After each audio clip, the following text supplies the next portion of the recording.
What is up, everybody, and welcome to the Joe Kilgallon podcast, aka Kilgallon's Pub. I hope you are having yourselves a wonderful goddamn day. I really do.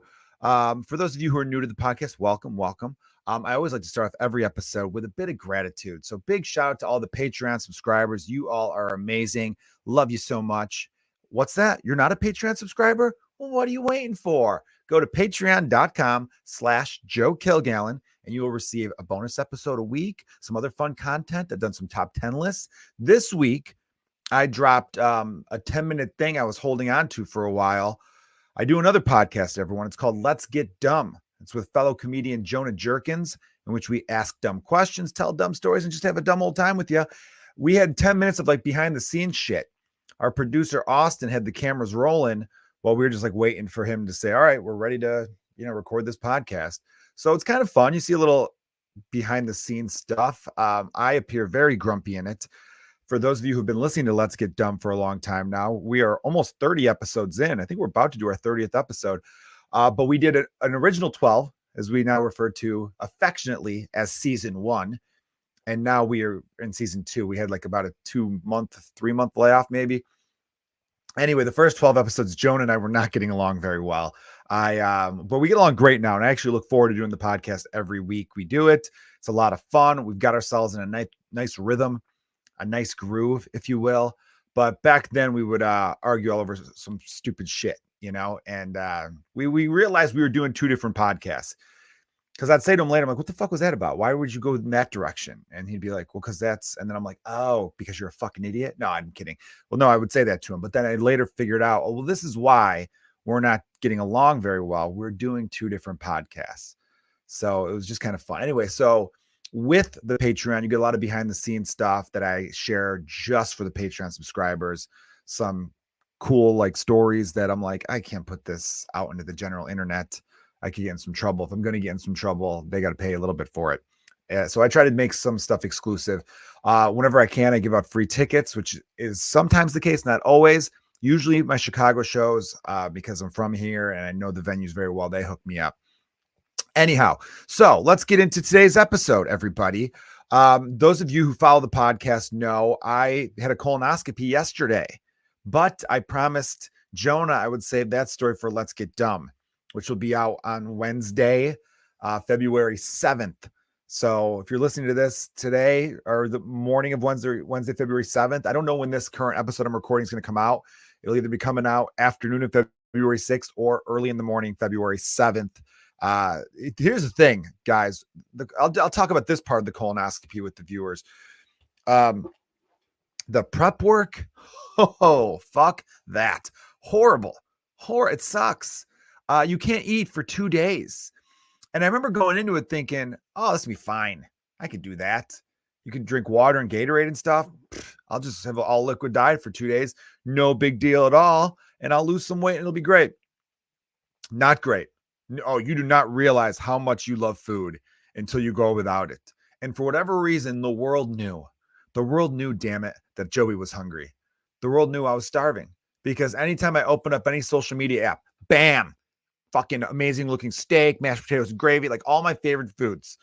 I turn on the TV, cereal commercials, love me some cereal. Like just everywhere I looked, food was just being shoved in my face. I felt like every time I looked at my wife and kids, they're just stuffing their face with food. I don't know why I made it seem like they eat like animals. What the fuck was that, Joe? Joe, what the fuck was that? So yeah, it was hard. It was a task. But it was necessary. I've been dealing with some health issues. So I had to get it done, but man, that prep work was bad. Then you got to drink all this horrible tasting stuff. The one thing I remember thinking like, that's not bad. This is it. Oh, easy. Everyone exaggerates. This is fine. Had a hint of lemon. I'm all right with this. That was just the one part. The other part, I was just like, I'm going to throw up. I'm not going to be able to do this. And you got to do all that because you got to clean out your asshole. You got to clean out the old colon. So when they shove a camera up there, and you know what kind of camera it is? It's like a 1990s digital camera. It's like one of those boxy ones from the late 90s. I thought it was going to be like on a small tube. And no, man. They put a boxy rectangled camera up your fucking bumhole. And there's blood. Lots and lots of blood. I'm kidding, of course. They don't use that type of camera. What kind of third world hospital would I be going to? No disrespect to my third world listeners. Hopefully one day you'll be in the second world. What the fuck is the second world? Right? You always hear first world, third world. What was the second world? I think communism is the second world, right? Is that how? I think that's how it all came from. First world is like developed democracies, capitalist countries. Second world would have been like what? Communist? Or would second world be like dictatorships? And then third world, what the fuck is third world? Because a lot of third world countries are third world because they have dictatorships. One guy hogging all the resources, where everyone else is over here going, hey, fuck face. Just throw me some chips. Hungry down here. I imagine they're looking up at some sort of castle-like structure. Yeah. Anyway, so no one likes dictators. They don't have dick in the word. See, when you think about it, though, the word dictator, if you separate it, let's take a look at like the way George Costanza looked at the word manure. Manure is horse shit, but he goes as a word, not bad. You got newer, which is good, and then ma. Who doesn't like ma? Manure. It's very fun to say. Say it out loud. Manure. I'm trying to do my best, Jason Alexander, aka George Costanza from Seinfeld. But the word dictator, again, another word where if you break it down, you got taters. Who doesn't like some taters? Potatoes. A tater is short for potato. It's a nickname for a potato. Potatoes come in many forms that we love. You got French fries, mashed potato, baked potato, potatoes au brine, potatoes au gratin. You got sweet potato. You got tater tots. That's what tater is. Just all sorts of things. That potato, you could do 1,000,001 things with it. Chips, crisps, whatever you call them. And dick, I don't like dick. I like my dick. So when I hear the word dictator, I think of my dick, which I love very, very much. He's my best friend. And then I think tater, which I like a tater. And I think dictator together, pretty great word, right? Depends how you view it. So that's the positive things. How come these law of attraction videos all over YouTube aren't telling us things like that? Instead, they're telling us to wake up every day and be grateful. Well, I'm grateful for the word dictator. It makes me feel nice. I'd like these people to be like, hey, this is what you need to do. Visualize you saying fun words like dictator. It'll cheer you up. And then you'll forget the fact that you don't own a car, right? Things like that is what these people should be doing, these motivational speakers. I see them all over the place. They're all over YouTube and social media. I'm slowly phasing them out. You guys know I've had my gripes with them. Some of them I like, and I liked them for a while, and they're pumping me up. But then as time goes on, I'm like, oh, you guys are just snake oil salesmen, these people. Some of you listening to my podcast may be like, hey, fuck you, Joe. I like these guys. Do you? Do you? Sometimes they say shit where you're like, hell yeah. And other times you say stuff where it's like, do I really need to make my bed every fucking day? I'm just going to mess it up again later. You're telling me to be efficient with my time, but you're also telling me to make my bed? Well, because you make your bed every morning, because then that's one task you've completed, and it gets you in the habit of completing tasks. You know what I like to do every morning? I like to jerk off, because that's a task completed. You know what I'm saying? Right? That's because I'm coming. That's completion right there. And I'm already winning. I've already had an orgasm to start my day. If you have an orgasm first thing in the morning, think of all the losers out there who aren't having an orgasm, right? You're beating them, right? They're fucking in the gym working out. They're making their bed and you're fucking ejaculating all over yourself. Dude, you've won. Same thing with the women. Women, you should be fucking rubbing one out in the morning too, right? Get that release going, Oh, but it makes me tired a little bit. Eat yourselves a fucking power bar. Do they still make power bars? I don't know. Whatever kind of protein bar that you enjoy, you shove that in your fucking gullet after you just stimulated yourself. That's how you attack the world. That's how you fucking win. All right. Now that I've got you guys about almost 10 minutes into this podcast, big news. Big news. Probably should have let off with this maybe. We'll see. YouTube. What's up, my YouTube friends? I will be dropping my special on YouTube maybe today. You're listening today. Well, it'll be coming on February 7th. February 7th is a Wednesday. I've decided I'm just dropping it that day. I don't need all this big fucking promotional. I got to fucking pump the tires on it, make sure everyone knows, blah, blah, blah. Because then people start to forget. I got a friend who sent me a message going, hey, February 20th, here's the link. Like February 20th, I've already forgotten, my friend. That is too far away. You're going to remind me again on the 20th? Yeah. I go, all right, well, then this fucking text was useless. So February 7th, Wednesday morning, you could be listening right now. And if you are listening right now, you pause the podcast and you go watch the damn special. A lot of you have probably already watched the special, but get this. I've decided to change it up a little. On punchup.live, my special, that's the current home of my special. It's this great new comedy platform. The full special will remain there. The full extended version is how I'm going to refer to it. And that's still called Good Grief. But the special I'm dropping on YouTube won't be the full special. It'll be about 30 minutes. And I'm crushing it down. I took some bits out to make those bits exclusive to Punch Up because I still want people to go to Punch Up.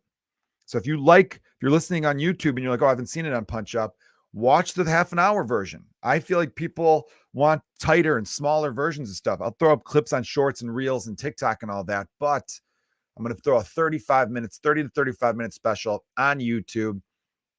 It's going to be called Life and Death. I'm renaming it for the sake of the algorithm. I discovered that there's a new movie on Netflix called Good Grief. There's also a comedy special someone already had called Good Grief. Mine's got a different take on grief, but his came out a few years ago. I didn't hear about it until recently. This is how I found out. A friend of mine, Vince Carone, shout out to him. He posted a screenshot of his special, which you can find on Tubi. And it had a bunch of other specials next to it. And I saw one of them said Good Grief. And I'm like, what the fuck? And a comedian I didn't know. Doesn't mean he's not good. He might be good. I didn't research it, but I read the description and know we're like, all right, it's a little different. So I'm calling this one Life and Death because in a lot of ways, that is what it's about. It's about my life. I'm very biographical as a stand-up, and it's about my father's death and how I handled that and dealt with that. So it's going to be called Life and Death. Like I said before, it's dropping on YouTube February 7th. If you've already seen Good Grief, like if you're listening right now going, I don't give a fuck, I already seen it, please share it with your friends. It's going to be very easy to share. It's a YouTube link. You could text that to friends. They could watch it on their phone, email it to them. You know what I mean? Anything you could do to help spread the word, that would mean a lot to me, because the more people who see it, the more people who see me, the more people who potentially buy tickets to the show. Doing shows in Arizona, LA, I got coming up. LA, March 1st. That's at Lyric Hyperion. You could go to joekilgallon.com, which takes you right to my Punch Up page, which on punchup.live, it's got all my tour dates. So I'll be in LA. I got Milwaukee coming up soon, February 17th, and 2 big shows because I'm doing it with my guy Jonah, co-host of Let's Get Dumb podcast. That's March 22nd and March 23rd at Mic Drop Mania in Chandler, Arizona, which is just outside of Phoenix. And that's going to be a hell of a time. Chad McDaniel will be there. Manuel Rodriguez will be there. These are good buddies of mine and podcast listeners. So it's going to be, and I want to sell tickets. I want to sell a lot of tickets. It's right. I think for basically being 7-8 weeks out, we're okay on ticket sales. But if they remain the same, I'm fucked. So please, I'll just be honest with you guys. I want, that's why I'm dropping the special on YouTube. Try to get more eyeballs on the whole damn process. Right. Okay. Enough of the plugging of stuff. Well, speaking of airlines, though, I just booked my flight. Hopefully, this is a trick I've done in the past. Hopefully, it works out again this time. I booked one way this week, and I'm going to book the return flight next week. By breaking it up, sometimes I think they feed you different ticket prices. It worked wonderfully for my trip to LA. So granted, I'm going to LA the last week of February into March. Show's March 1st. That was round trip from Chicago to LA, $200, like even. Amazing flight deal. Like if I could get $200 for round trip every time to LA, I'd go to LA 5-6 times a year, no problem. Maybe more. And because that's just such a good deal. So, but the prices I was getting for Phoenix were really expensive. I booked one way so far, and it's a lot. So I'm hoping if I'm lucky, I'll get if I could get $150 on the return flight, I would have almost $300 for one way there. It was just, I was trying left and right to find ways to trick the system to get a cheaper flight for my flights to Arizona. Because I'll be there Thursday to Sunday. And then at one point I'm like, do I take this 6 a.m. flight back Sunday morning? I'm like, I got 2 shows Saturday night. I don't want to be all, well, I'll just stay up all night partying. Then I'm a dick the whole next day to my family. You got to think these things through sometimes. Also, when you're booking flights, sometimes you think, you know what? This is like 100. This is not even 100. Because if it was 100, that's one thing. This one flight was like $50 cheaper, but I had like a layover. And I'm like, dude, layovers, you risk being late. You know what also happens on the layover? When you're sitting around in the airport bored for 2 hours, you're inevitably going to spend money. And when you spend that money, you think to yourself, I could have gotten a direct flight and not spent this money. Because I remember one time spending like $35-40 in the Denver airport going like, For 50, I could have gotten on the original flight I looked at that was direct one way. I saved $50, but then I'm spending 45. So I saved $5, but I didn't save money because time is money. So you think about these things. These are my tips for everybody when it comes to booking a flight. But it's out of control. Dude, what the fuck? Alaskan Airlines, I searched them for round trip Chicago to Phoenix. Holy fuck. Like the cheapest thing I could find was like $480 for shitty flight times, round trip. And mind you, Alaskan Airlines had a goddamn plane door fly off. And I remember being like, well, they're real cheap now, which makes sense because everyone's like, fuck that airline. They can't even keep doors on the fucking plane. Now I research it thinking, oh, this is going to be wonderful. Nope. Would that special last for a week? Fuck that. I don't understand. Like these airlines haven't made. They do because for whatever reason, they're recession proof. They are. Whenever they get hit with anything, I remember COVID. I remember like a decade before when a lot of shit was going down. Everyone's like, we got to save our airlines. Why? Because all we do is give them money. And what they do is they buy their stocks back to pump their stock price again. And it doesn't really save any jobs. It doesn't create any more jobs, at least. It's dog shit. Next time, but it'll never happen though, because we have the most crooked politicians in the world.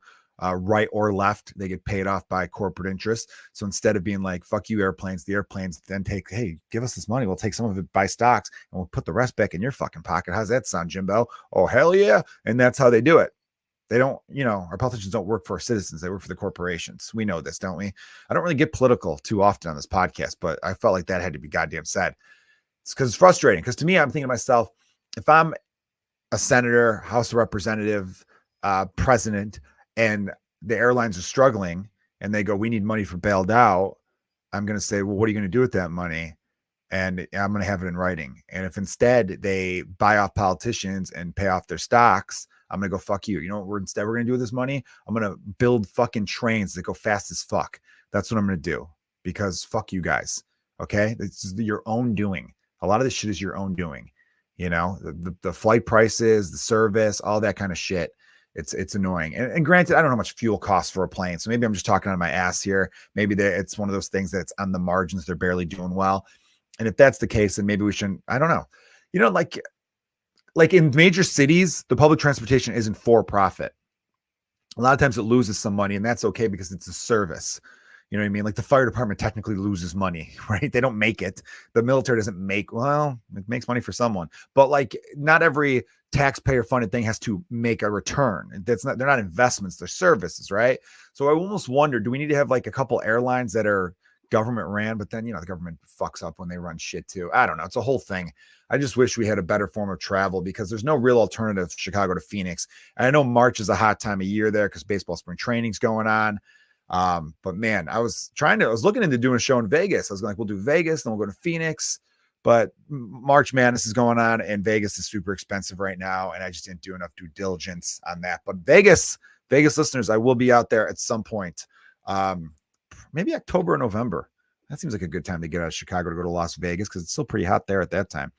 All right, here's something I wanted to talk about a little bit with you guys. The Grammys took place Sunday evening. I don't know where they took place, probably Los Angeles, good old LA. And nothing surprising there. I guess Tracy Chapman and some dude named Luke sang a song together and people thought that was great.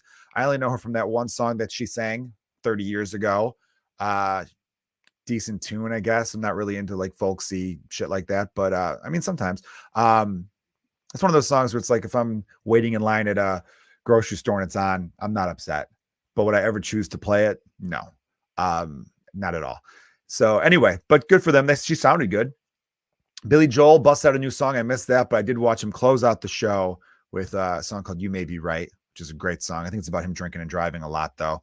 If you listen to the lyrics, he sings, and you told me not to drive, but I made it home alive. And you said that only proves that I'm insane.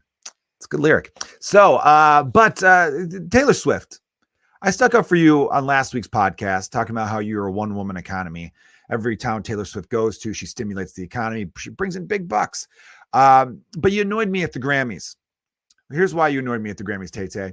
And here's where I consider myself becoming a real consistent human being as I grow old. Consistent in the sense that I don't ignore when someone needs to be called out. Again, and I've stuck up for you a lot, Taylor. I have. You've done some great shit.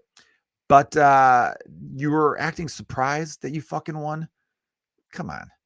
I almost feel like someone in her team told her, hey, listen, you're obviously going to win. Like, duh. But just try to act surprised.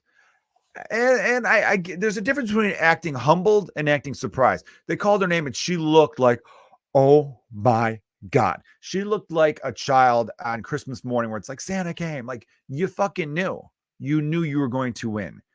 Like, I've seen award shows when it's the obvious person wins. You know what they do? They still have a big smile on their face. Like, all right, they give someone a hug, but they don't like act like you did. I just feel like next year, or yeah, because you're gonna have an album come out in like a couple weeks, you announced, or 2 months.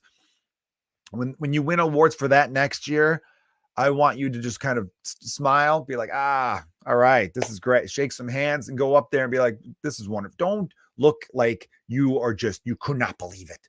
Oh my God, me? They picked me? Yeah, duh, you fucking crazy person. Like, of course you knew. It was bad acting. I don't think you should, don't become one of those pop stars who wants to be an actress. I know you've dabbled in some of it. Unless it's a comedy, I don't think I want to see you in a dramatic role. I don't think you can pull it off, Taylor. And you don't need it. You have all the money. Stop. But the Grammys is another award show. I don't know. Like, are you guys into award shows, listeners? Send me some messages and tell me if I'm right or wrong about this award show shit. But like, I just feel like they've been like this for a while now. We just have way too many options of entertainment. It used to be they were on Sunday nights, and inevitably the people who hate Hollywood are going to use this saying like, oh, the ratings are down again. See, America hates Hollywood and what it stands for. Probably it's like, okay, listen, everyone watched in the 90s because there's 5 channels. And if cable was expensive, not a lot of people had it. And it was a Sunday night. You know what I mean? And it was a way for a lot of people to be like, all right, well, what movies are people raving about? With the Grammys, though, literally my whole life, I've been upset at who they choose to win the awards, which leads to my next point. I saw like Jay-Z was upset about something, and a lot of his fans that I'm friends with, I saw them on Instagram being pissed off about Jay-Z. I don't know. It was Beyonce. Did she get robbed again or some shit? I don't fucking know. Although the Beyonce shit's kind of overhyped. Remember, she didn't win best. She lost to Beck like fucking almost 8 years ago now. And I remember people being like, oh, that's bullshit. She never wins. She's won 22 times. She's just never won for best album. Okay. And I could believe that. It's a weird thing now. The Grammys over the last 10 years have done a thing where they've always kind of chosen at least a few of the big people in music. So like Taylor Swift, huge pop star. That was an obvious one that we all saw coming. And then they go for some artsy performer that no one knows who the fuck they are. And they're like, really, what? Now they're kind of going more mainstream, more who's watching our show? What demographic is watching our show the most? Taylor Swift fans watch anything she does. All right, so we need Taylor Swift to win a bunch of awards, so she's on TV the whole time, so her fans stay glued to the television because we need fucking ratings. That's the whole point of these award shows. Otherwise, why televise them? They televise them to sell commercial ads to make money. That's just how that goes. So don't give a fuck. I have a message for everyone out there. If you either stop watching, all right, let me start this again because I want to be very direct with this. If you're someone who watches the Grammys every year, and every year you complain about the people you like not winning awards, either stop watching or stop bitching because you have to fucking get over that. Okay. The best, it's people judging. Okay. They're going to have different tastes and different opinions than you. You have to accept that. First Grammys I got into was like 1998 or 97. Smashing Pumpkins was a band I liked a lot. They were nominated for 7 awards. They won fucking 1. And that pissed me off. And I remember being like, this is bullshit. I listened to those other albums. Why wasn't my band chosen? And at the end of the day, it doesn't matter. They never really pick the best anyway. They pick one of the best, usually, or kind of, or not even, or they pick who's ever going to appeal to the most people. So they're, it's fucking, they're not bold. They don't know what the fuck they're doing. Think about the people who vote for this stuff. Same with the Oscars, same with the Emmys, all these award shows. I don't understand why. I understand the people who watch them and like them, fine, whatever. I think they're boring as hell. Occasionally there's an entertaining little piece, but that's the thing too nowadays. If there is an entertaining little piece, it'll go viral the next day and you'll see it eventually. But as far as, I don't know why people like them. I guess because you're familiar with the people. You're like, oh, I recognize that person. I've seen their work. I like their work, But other than that, you see them get an award. The really cool and good actors and actresses don't even give a fuck if they get one. Same with the good musicians. You think fucking Kurt Cobain was pissed off in 1992 when they didn't win Best New Artist? You think that guy was like, he probably didn't even know the Grammys were going on. He's probably like lying there with a needle hanging out of his arm going, what's the Grammy? Eminem famously says, you think I give a fuck about a Grammy? Half you critics can't even stomach me, let alone stand me. So again, it doesn't, I'm sure if I'm saying this now and one day I'm going to be nominated for a Grammy for Best Singer, because you guys have listened to the podcast. No, this motherfucker can sing, right? Smelly cat, what are they feeding you? That episode was on the other day when I was flipping around the channels. That's why I chose to sing that song, in case you guys were like, why the fuck is he singing that? I just think either accept the fact that award shows are bullshit or stop watching them. You can't do both. That's my big fucking thing. You cannot do both. Because I see people every fucking year, first weekend of February, going, I can't believe this person didn't win. This is bullshit. And then they share every article that agrees with them, going, see, why aren't they fucking doing what I want them to do? Because they're not going to. They don't care about your fucking opinion. So stop watching every fucking year. What are you doing? Why are you doing this to yourself? That's like a weird sickness. Find something else to do. This podcast is about to come full circle. Next time you find yourself watching the Grammys, instead, have sex or masturbate, okay? Or even read a book. Just do something else, because you know it's just going to piss you off. Life is too short to hate watch things. I really do believe that. And on that note, I'm going to bid you all adieu. Thank you for listening to the Joe Kilgallon podcast, as always. Just to give you a shout out again, thanks for the Patreon subscribers, everybody. If you've seen the special already on Punch Up, it's going to be on YouTube. Share it. Share the new formatted version of my comedy special called Life and Death. Joe Kilgallon, Life and Death comedy special, February 7th. It's a Wednesday on YouTube. Make comments on it. Like it. Tell your friends. Share the link all over the place. Really be doing me a huge favor if you do that, guys. I'll forever be grateful. It helps out me so much, and I'm a good person. So if I become rich, we all become rich. That's how that works, I think. All right, you guys are the best. Cheers for listening.